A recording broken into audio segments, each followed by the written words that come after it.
मतदारसंघात साहेबांबरोबर काय म्हणजे संदर्भात काही पॉझिटिव्ह?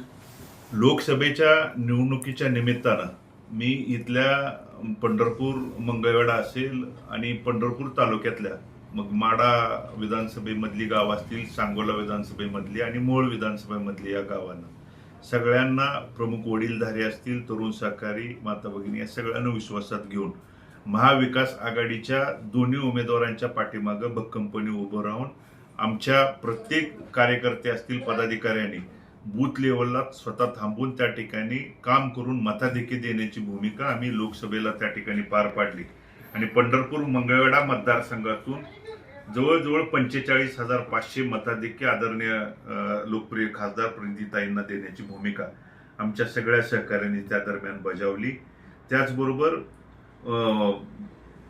मोहोळ मतदारसंघाला जोडलेल्या 17 गावातून 12,000 त्या ठिकाणी मताधिक्य आणि माडा मतदारसंघातल्या उमेदवाराला देखील मताधिक्य देण्याची भूमिका आम्ही त्यावेळी बजावली आणि म्हणून महाविकास आघाडीचं लोकसभेला आम्ही त्या ठिकाणी प्रामाणिकपणे काम केलेलं आहे. याच गोष्टीवर आम्ही महाविकास आघाडीचे सर्व नेते मंडळी प्रमुख म्हणून आदरणीय शरदचंद्रजी पवार साहेब असतील, काँग्रेसचे आदरणीय नानाभाऊ असतील, आदरणीय सुशीलकुमारजी शिंदे साहेब असतील,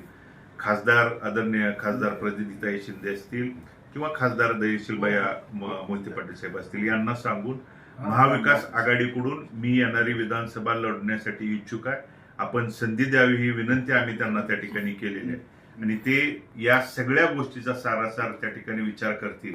आज विधानसभेच्या निवडणुकीच्या निमित्तानं लोकशाही पद्धतीनं सगळे त्यांना त्या ठिकाणी भेटतील, येणाऱ्या काळात देखील भेटून उमेदवारी मागतील, पण लोकसभेमध्ये केलेलं काम आणि आजपर्यंत केलेल्या कामाचा सारासार विचार करून ते या बाबतीत सकारात्मक विचार करतील आणि त्यांनी संधी दिली तरी त्या ठिकाणी मी निवडणूक लढवलंय आणि त्यांनी त्या गोष्टीचा विचार जरी नाही केला तरी येणारी विधानसभा ही मी या ठिकाणी लढवणार आहे म्हणून वरिष्ठ नेते मंडळींना त्या ठिकाणी मी सांगून आलो.